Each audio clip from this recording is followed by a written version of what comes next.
Hey everyone, welcome to today's video. Roughly a year ago, or maybe a little bit more than that, I don't remember quite when, I did a video similar to the one that you're going to see today. And so we're just going to call that one a part one, and we'll consider this one a part two, and maybe there'll be a part three and four and five and more as we go through the years and the collection changes and inflation and the rising cost of perfumes continues to bite at us. Ouch. There have been some major increases in fragrance prices over the past year or so. People have all sorts of theories about why fragrance prices have continued to rise. I'm sure you do too.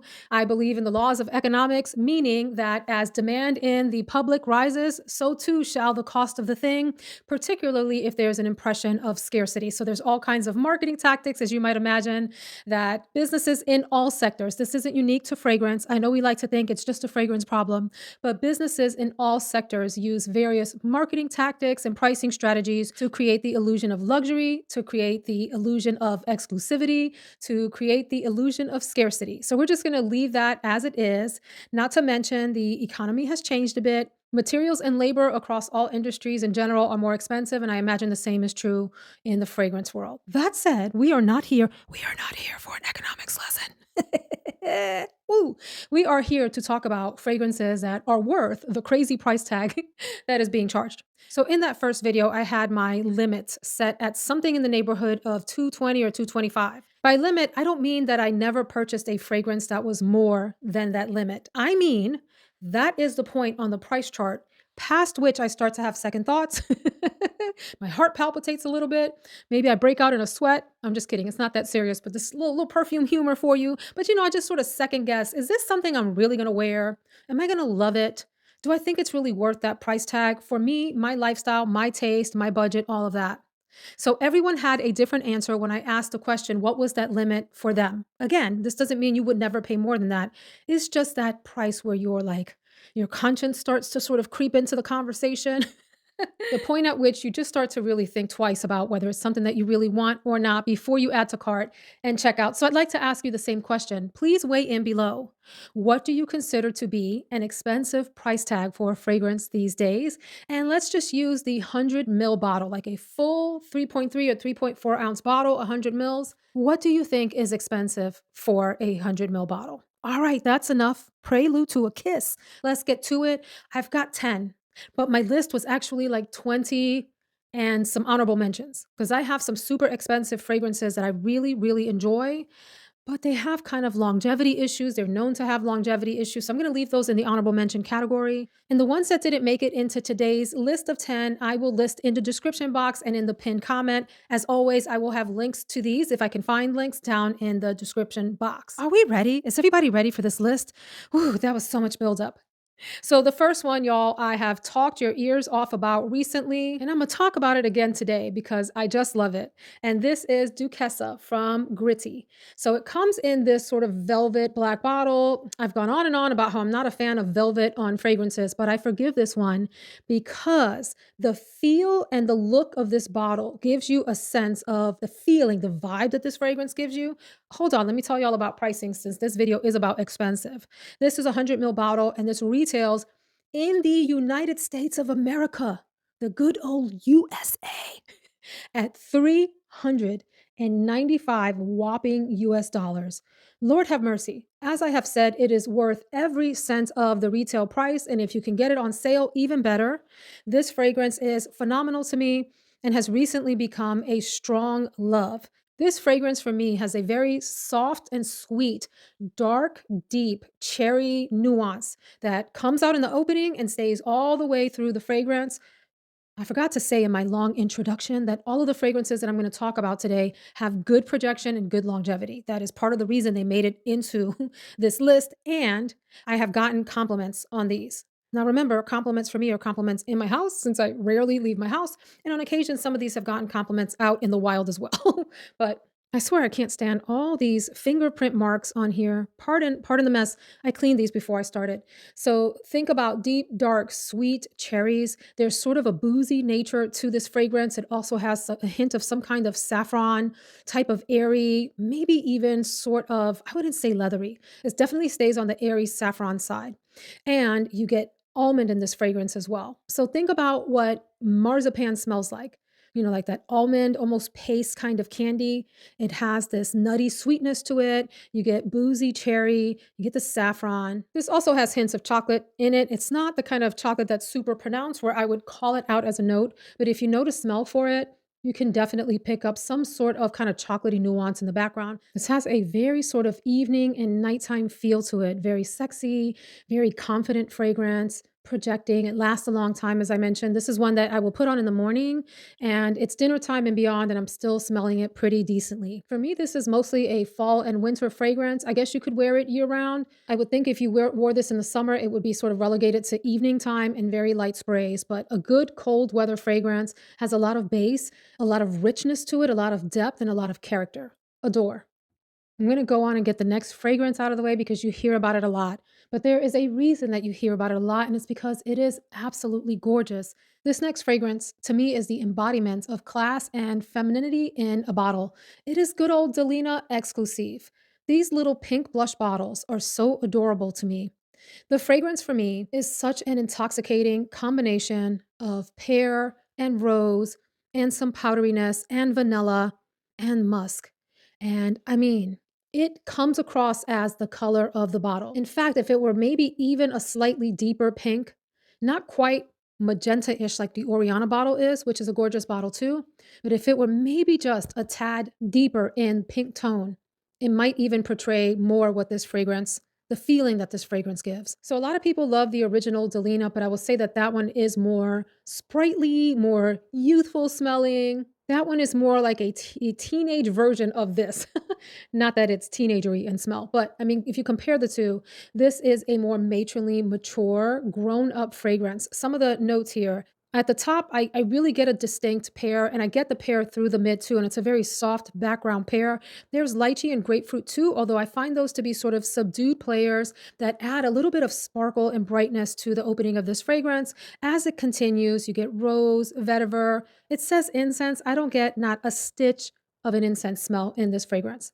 And then musk and vanilla in the base, and I feel like there is a slight powderiness to this, not so much that I would call it a powdery fragrance, but I don't know, it's like that powderiness adds just the right appropriate sort of veil of ladylike beauty to this. If this were an outfit, it would be like a Jackie Onassis outfit with the mod collar on it and maybe a little 60s hat with maybe like the half veil. You know what I'm talking about? It has a little bit of lace or like a netting that just comes down here on a woman who is shapely and beautiful and poised. That is DELINA Exclusive to me.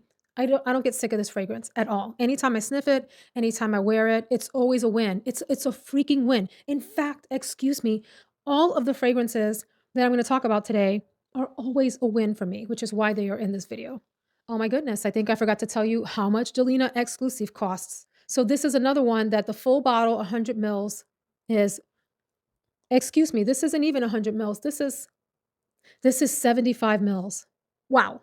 2.5 ounces, $395. And it has gone up in price since its, release, which is the case for most of these popular fragrances. Again, friends, that's just how business world works. That's just how economics works. If something is popular and in demand, it's highly likely that the prices are going to creep up over time in addition to all of the other market factors that affect pricing.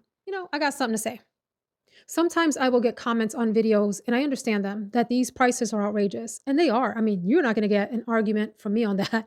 They are crazy. However, just like with any other segment of the market, if you want to pay these prices and you have the budget to do so, that is to me the more important factor of anything else, that you have some disposable income to put on these products and that you enjoy them. They bring you some kind of joy. You're not just out there buying maniacally and crazy because you think it's the cool thing to do or because everyone else is talking about it. Therefore, you have FOMO. I suffer from FOMO too, friends. I mean, hi, my name is Veronica. I suffer from FOMO. But if you have the disposable income and this hobby brings you joy, enjoy.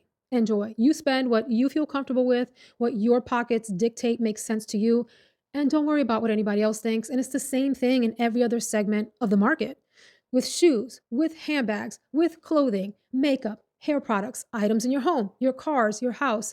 Need I go on? You figure out what you're comfortable paying and what you think is worth it. And that's kind of it. All right, let me hop off my soapbox and get back to this video.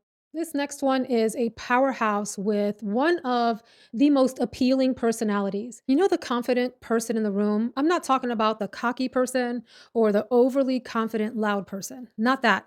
The confident person who has like mass appeal. The crowd enjoys them. People are always going up to that person, wanting to talk to them. They're really polite to everyone. They're gregarious. They make everyone laugh. Everyone likes them. That for me is a little bit of how I feel about CAVORT from Fragrance du Bois. Needless to say, friends, needless to say. Is that the expression? It goes without saying, I think is what I meant to say. I only choose one from each house for videos like this for the most part, and there are lots of others in each of these houses that can be called out as being worth the expense. And so this is the one that struck me today, struck my fancy today as I was putting together this list. And I just love the very appealing, confident, gregarious nature of Cavort, meaning that I think this is one that when it enters the room is pretty much well liked by everyone. It's a fragrance that maybe can be a little bit difficult to smell right up front like that, and you kind of have to experience it a foot away or so to get its allure. But because I know what this smells like, I can sniff from the blotter and kind of give you some thoughts about this. This is for me predominantly a saffron and rose fragrance. There are so many rose saffron fragrances out on the market. For me, this is bar none one of the best ones. And the thing about it is, this has this almost like ray of bright light going through the entire composition from some citrusy notes, some cinnamon. The base of this fragrance comes to network with everyone. The base of this fragrance wants to send out this sort of like spiral of mystique and magic that crawls up other people's noses and has them sniffing the room to figure out who this is. So there is patchouli in the fragrance, labdanum, sandalwood. Then it says Indian incense. I don't feel like I get incense. I mean, I know what incense smells like in all of its different varieties. I do get a really soft, almost luxurious, creamy smelling patchouli. Can patchouli be creamy? Or maybe there are other notes in the fragrance that are lending the creaminess. And the sandalwood combo, fantastic. Everyone will follow this bottle around the room trying to get to know it. It's a winner. This is absolutely unisex too, although there are enough feminine aspects in this fragrance that people who want to smell feminine will find that. And then there are enough maybe sort of masculine leaning notes that gentlemen can wear this and pull this off as well, or people that want to smell more masculine can pull this off. I just think the more that I play with this, the more that I wear it, I fall in love. It is absolutely beautiful. Oh, keep forgetting to tell you the price. This is a whopping $385 for 100 mil and worth every dang penny. This next fragrance I ended up getting in PR from So Avant-Garde, I think something like a year or a year and a half ago. And when it arrived and I sprayed it, I fell in love. So much so that I went and checked out the house itself and ended up purchasing a few more and have my eye on the rest of them. But this one I think captures my heart maybe the most from the line, although all of them are fabulous. And this is from Antonio Croce. It's called UNICA. And I've talked about how this bottle reminds me of the new World Trade Center Freedom Tower, is that what it's called? One World Trade Center. It reminds me of that building, like the shape of it, minus the disco ball top. Anyway, this fragrance captured my heart upon first sniff. Actually, excuse me, upon starting to dry down, because the first sniff is a little bit like maybe slightly confusing. You're not entirely sure what you're smelling. But what I get from this fragrance, and this plays so nicely on warm skin, by the way. So on blotter, it's not doing it justice. This is a very elegant raspberry, and there are other notes, but let me pause on the elegant raspberry piece. The reason I say that is because there are some fragrances that are raspberry dominant that have a maybe more youthful smelling raspberry, and then sometimes there's like a synthetic smelling raspberry that is kind of off-putting to me. I find the raspberry in here to be very what I call perfumey, artistic, and a little bit elevated in nature. So raspberry, black currant, and so black currant for me usually shows up in most fragrances as sort of juicy, dark berry, syrupy sweetness. And there's florals in the middle, white florals for the most part. In the base, you get mostly this combination of a very round, soft-edged oud combined with a very soft patchouli and some woodiness as well. And I really find this to be while it has a sort of like designer appeal, it has some unique edge to it because of the base notes here. It is for me a very, very feminine fragrance with a lot of fruity and floral aspects to it, but it has a lot of body yaddy yaddy in the base, and it has such a nice longevity, and I don't know, it's like a second skin of beautiful notes. This one goes for 375 for the 100 ml bottle. It's so funny, when I first looked at this, I thought that this was crazy expensive, and I'm realizing that the other ones that I've mentioned and some of the ones that are coming ahead are just as expensive and maybe more in many cases, but I feel like this line is definitely worth checking out, and they have these unique bottles that come in this beautiful, huge box presentation if you like something a little bit on the ostentatious side for gift giving and that type of a thing. UNICA. I wore the next fragrance last week and just I was feeling myself all day long. I just knew I smelled fabulous. I actually kept walking up to my husband and going, "Smell me, you know I smell great." And of course he confirmed because it smells amazing. This is French Defense from Mind Games. Ladies, listen up to me. There is something about a fragrance that has feminine, prominent notes, but an edgy, either unisex or slightly masculine edge to it that I think men go crazy over. I just do. Let me know in the comments if you agree. Sometimes, I mean, it runs the gamut. Like, who am I kidding? Some of my super girly feminine fragrances get compliments from the men in my life. That would be my husband and our sons. But I also find that there's a special kind of compliment that comes when you're wearing either a unisex fragrance or a fragrance that has just a slight masculine lean. There's just a different kind of compliment. It's one of those like, "Oh, you smell really good," versus, "Wow, you smell pretty. Wow, that's a nice fragrance." These kinds of fragrances, friends, listen to me. Let me tell you something. These are the kinds of fragrances that I think turn heads. So, all of that, what does this smell like? It's really kind of similar to Duchessa in some ways, the first one that I talked about, in that it has a booziness to it. It has a beautiful, absolutely intoxicating cherry that is really prominent in the opening, but stays through the mid for the most part. In the deep, deep dry down, you lose a little bit of that cherry nuance. But the difference is this one sits on a bed of amber. It is like a golden, very sort of syrupy amber. There's no denying it.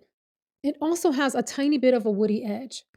And I would say this is the one that has a touch of masculinity in it, but enough of those feminine tones in there that it is really intoxicating, in my opinion, to the male nose. In general, friends, if you haven't tried Mind Games and you're put off by the price, I get it, but try some of their discovery sets and see what you think. The main criticism for the Mind Games fragrances, at least for some of the more popular scents, is that people feel like they don't last the longest. This one definitely, I'll put this on in the morning and it goes through the early evening for me easily. So that, and I'm talking about like I spray at probably somewhere in the neighborhood of between 6 and 8 a.m. in the morning. So for it to last to dinner time over 12 hours later, to me, that's a really long lasting fragrance.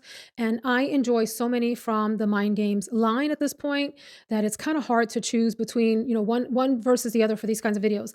Anyway, 100 ml of this, you also get a little 2 milliliter sample when you order when you order a whopping $395 for the full bottle. But gosh, this is a knockout of a fragrance, French Defense. So I don't own the next fragrance, but I probably should. So let me just go on and add it to the, the wish list. A while back, I messed around with some dupes of this and just wasn't satisfied for various reasons. They didn't quite work out for me. And so I kept the original in mind because I really, really enjoyed the sampling experience of this. And I need your help about whether I should get the regular or the extrait version. It is Oud Satin Mood. So I think I've tried both at some point, but I remember the first one more. I don't know why. But I'd love your help because if I'm going to get one, I want to get the right one. But anyway, Oud Satin Mood. I have tried this fragrance a number of times and it has left this sort of indelible imprint on my perfume heart. And I think that the reason that I have hesitated to purchase this fragrance is because it can be super duper beast mode. Like, it is one of those fragrances that you better mean to wear it. You better mean to wear it or it is going to drag you around for the day. So its primary notes are, for me, rose and vanilla and oud. Those are the three prominent notes. Somehow there's a sort of powdery aspect to this fragrance that I think acts like a strong accompanying player, like a strong wingman versus the more prominent note. The rose is super duper soft and delicate. The vanilla is amazing in here, accompanied by the oud. The oud is super duper soft in my opinion as well. Let me know if you feel differently about it. I just remember sampling this a number of times and having a great experience with it. It's so beautiful. It is like a belle of the ball kind of a fragrance. It's the type of fragrance that I would want to wear to a special occasion when I wanted to just be absolutely stunning and show-stopping in a feminine way. And maybe wanted something a little different than your typical deep ambers or deep florals for special occasions and so forth. This is an absolutely fantastic fragrance with what is for me a fairly unique profile. I mean, it's been imitated, but never duplicated. The price on this for 2.4 ounces is $315. That is a dang pricey fragrance, but it's beautiful and I want it. So it's going on the wish list. Oddly, the next fragrance is going to sound like one of the more affordable ones in the bunch, but you have to remember that these come in 50 ml bottles. And this is a $285 fragrance at retail. And it is from the Harmonist. It's called Hypnotizing Fire. These ring lights do not let me live my best life. I have 3 of them, as you can see. They're almost like eyeballs. Look, and you can see it up there too. It's like otherworldly weird to see them in the camera. I digress. This is a super beguiling fragrance. You are going to love this fragrance or you are going to be repulsed by it. I am on the love side because I find it so unique and different. So listen, in a fragrance market where everything smells like something else, I don't know anything that smells like this fragrance. I just don't. That I have tried. I mean, you can probably go to Fragrantica and Joe, Larry, and David are telling you that it smells like this, that, and the other. But I haven't smelled anything that smells quite like this. I mean, I could probably put together a couple of fragrances to come up with this. And when you look over the notes, you're just not sure what you're going to get. So the top notes, pepper tree, what is that? Pimento berries, cloves. In the middle, Bulgarian rose, patchouli, and praline. And in the base, vanilla and benzoin and opopanax. And benzoin is almost like a soft, musky vanilla. It's very vanilla, maybe even a little bit ambery. And then opopanax smells like myrrh. And so this is so difficult to describe. Hypnotizing fire. It plays better on skin than on bladder. This is another one that you also have to wear and give it some time to warm up with you to really blossom and bloom and evolve into its true glory. Super beguiling, as I said, because you're sniffing it and you're just not sure what you're getting. There's a little bit of spice. I pick up some ambery, sort of syrupy tones. I pick up a deep woodiness, almost like, and I always say this in a bad way for other fragrances, but it's good here. It's almost like a wet wood. Like, have you come across wet wood in the forest and it has this almost earthy smell to it, but it's also like oddly comforting at the same time? And then as it progresses, you get the deeper vanilla in the base, and it's almost like this deep, powdery vanilla, and it's so beautiful. So a little spicy, a little woody, ambery, vanillic, mysterious. I don't know what else to say. It is just, you have to get your nose on this because it's so interesting, and you have to appreciate fragrances that are off the beaten path. Like if you like a predictable scent, don't go playing around with hypnotizing fire. It's going to disappoint you. This is for those of you that are the most brave in your fragrance selections and you really want something that's unique. Try this out. This past year, I became very, very enamored with Widian fragrances. And so from Widian, there's so many I could put in this video. I am going to stick to SAHARA, which I think used to be called Gold 2, or maybe is still called that in certain markets. I don't know. But the way that this fragrance looks, the bottle, excuse me, the sort of golden ambery nature of the bottle and the almost honeyed orange type of fluid here gives you a sense of what this fragrance smells like. Although I will say there is also this sort of airy wispiness to this fragrance that I think is hard to describe. The notes here are saffron, orange, elemi, which is like a resin, for those of you that are not familiar with that, rose, orange blossom, amber, musk, cedar, vanilla. I feel like this is the epitome of like serene luxury. I'm laughing because I know that is such an esoteric description that it's hard to understand. Like, what do you mean by that? But it's primarily for me like these. I'm looking at the notes. The softest saffron. So I feel like the saffron in CAVORT is saffrony. You're gonna get a much more pronounced saffron here, although even here it's kind of tamed. I feel like the saffron in SAHARA is just like the lightest, most delicate addition to the fragrance. Even the orange, when you think of orange, you think of like heavy citrus and a very distinct smell comes to mind. But I feel like the orange that's in here is such a tender, like little splash of citrus to keep this fragrance from being more serious than it needs to be when you consider the other notes that are in the composition. It definitely has this soft, ambery, vanillic base to me. I think it's almost like when you think about the concept of quiet luxury in clothing and in makeup and things like that, this is almost like a quiet luxury fragrance. It definitely smells exquisite in the air. It lasts quite a long time. It's a decent projector. And it has like all the depth and mystery that you would expect from a fragrance called Sahara. So you're thinking of the desert and the heat of the desert, spices and things like that. Maybe in Morocco, right outside of the city limits, you're getting some smells from the city. And the way that the heat from the sun may create sort of mirages in the desert, and you have shifting sand dunes and all of that, like the essence of that image is somehow captured in this fragrance while managing to stay very refined, soft luxury, and maybe even a little touch of like old school floral perfume. It's a very unique fragrance and hard to describe. Love this bottle. Would definitely urge you to try it out and see if that saffron, orange, resinous, vanillic, slightly musky combination suits you. This is another one that is going to seem maybe inexpensive compared to the rest, but remember, this is a 50 ml bottle, $269 for a 50 ml. Here's a fragrance that a lot of people don't talk about. I think it had like not even a moment in the YouTube sun. I would say like a nanosecond, because there was maybe a person or two that liked this fragrance. It's from Tiziana Terenzi. You know, I love that house. I could have probably chosen any of those for this video because they are very expensive at retail. You can find them on discount, of course, and they are mega long lasting and super projecting. And a lot of them are very much crowd pleasers, even though a lot of people have trouble with the Tiziana Terenzi musk base. They think some of them are too strong. The crowd, right? The people love TT. Okay. This is TELEA. TELEA, one of the sea stars. This fragrance retails for, I think it's $650, which is wild. Now remember that these sea stars that drape over the top are gold plated. That, you know, adds to the cost and all of the other factors that we talked about, friends. But do I think it's worth $650? Y'all, it's hard for me to imagine that anything is worth several $100s at this point. And yet here we are paying these crazy prices. You can find this on discount sometimes on Joma Shop and maybe Fragrance Net and places like that. So I'll see where I can find it and link it for you. Anyway, I enjoy most of the sea stars, not all, but this one is its own kind of standout. I call this something like a kitchen sink fragrance, meaning it would make absolutely 0 sense for me to read you the notes on this fragrance because it's not going to give you any idea what this fragrance smells like. It's got so much going on. I was looking at the description of it, and even the description is like paragraphs and paragraphs of waxing poetic about how amazing this fragrance is and what the perfumer Paolo Terenzi, the brother of Tiziana Terenzi, want you to get from the fragrance. So this is named after his boat, and the boat is named after a star named TELEA.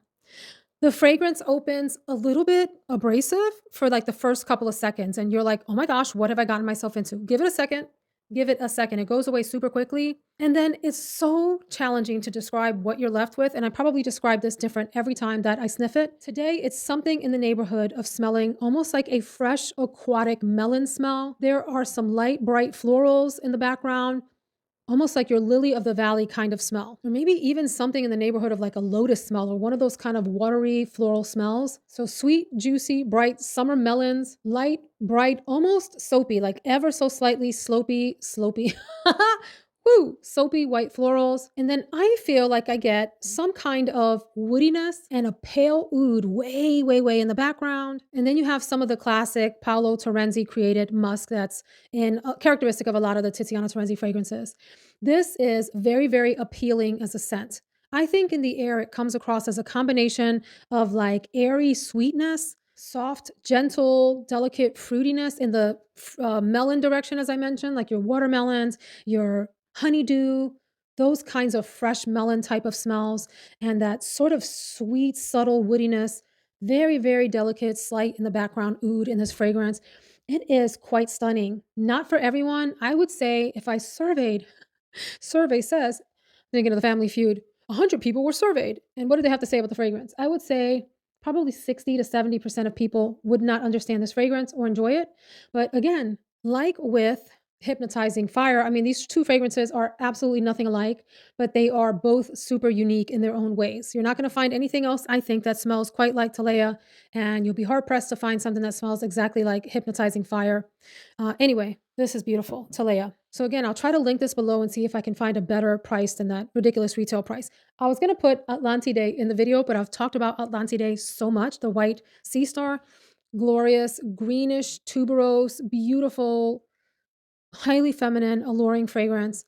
But we're gonna give TELEA some flowers or some seawater or seaweed or something.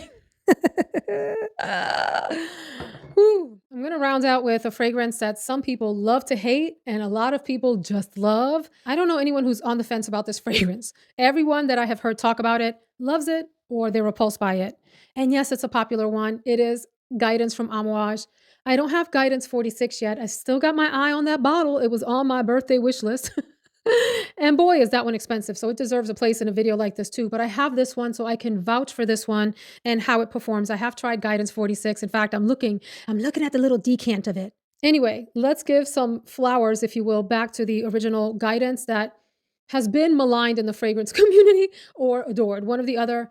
This is one that's also super hard to smell off the blotter, so I don't know why I'm sticking this up my nose like that because you can't really tell what it smells like. This is one, friends, that you have to spray on a piece of clothing and leave it on a countertop somewhere and then come walk by it again once it just has a second to settle and let the little Pepe Le Pew mist, aroma mist, make its way to your nose so you'll understand the magnificent fragrance that this is, particularly to other people, and why it is such a compliment getter. This is projecting and mega beast mode of a fragrance. Okay, this one is going to last you all the way into the evening, maybe into the following days. The note structure of this fragrance really doesn't mean anything in terms of describing how it smells, and that's usually the case for me with many of the Amouage fragrances. I get a happy, fresh pear. I get a lot of vanilla. I get a very delicate rose, similar to the one that is in Oud Satin Mood. It's that same kind of soft, almost creamy, delicate rose rather than a super duper pronounced potpourri style of rose note. This also has a touch of powderiness that is in the stone fruit direction. There's an osmanthus note that's in here. It has, to me, a very gorgeous, creamy sandalwood base. And that's really what's pronounced to me. Every once in a while, I'll get some of the other exotic notes, as I call them in here. For example, saffron, frankincense, ambergris. I mean, once in a while, but primarily pear, there's a hazelnut note too. I can't say that I get like a distinct separate hazelnut, but I do get this sort of like creaminess, creamy nuttiness. The sandalwood base is creamy to me. So pear, soft rose, a little bit of nuttiness, a decent amount of creamy sandalwood and vanilla are primarily what stand out. It's a very unique fragrance. I think this is super duper crowd pleasing. I really do. So when you wear this and it projects off of you, I can't imagine anyone hating this unless you absolutely super soak yourself. Friends, let me tell you something. Let's talk about something, okay? I'm in a number of fragrance groups on Facebook, and I am amazed sometimes to hear that people are spraying fragrances like this 50 to 75 times on their body, on one body in one day. And they are walking out in public, suffocating the entire United States of America. Everyone. And they talk about getting complimented. How can someone not say something when they can smell you in California and you're in Colorado? Please don't do that with these fragrances. Please spray lightly or you will hurt yourself. You'll sprain an ankle. You need to be hospitalized or you'll end up hospitalizing some other folks with your scent. It's too freaking much. There is a point, friends, where overspraying is dang rude. It's not cute. It is not cute. And believe me when I say, if you are spraying this or any of these fragrances more than just a few times, you are really suffocating people, activating allergies, clearing out entire national forests with your scent. Please stop. Please stop.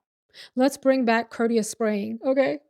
Anyway, in all seriousness, do what you want, spray yourself as much as you want, spend what you want, all of the things. But we all have opinions, and I have mine too, and those are mine. Anyway, I hope that you enjoyed this video and this lineup. I'll probably do a part 3 at some point, maybe in a few months. We'll see what happens. And by the way, for those of you that are interested in affordable fragrances, I have an entire playlist on my channel of affordable fragrances. I like all fragrances, friends. I like fragrances across the entire scent spectrum. I don't discriminate. It can be $10, it can be $1,000. I ain't paying $1,000. I'm not paying. I will never pay, will I? $1,000 for a fragrance? I don't know, y'all, because a few years ago, I would have told you that I would never consider something like a Guidance 46. at that crazy $520 price tag. I still think that's crazy, and I'm still trying to find it on sale, but I'm actually considering it now. So just goes to show you never say never about any of the rules that you think you have for yourself right now. All right, let me stop rambling. I hope y'all have a fantastic day. See you in the next one.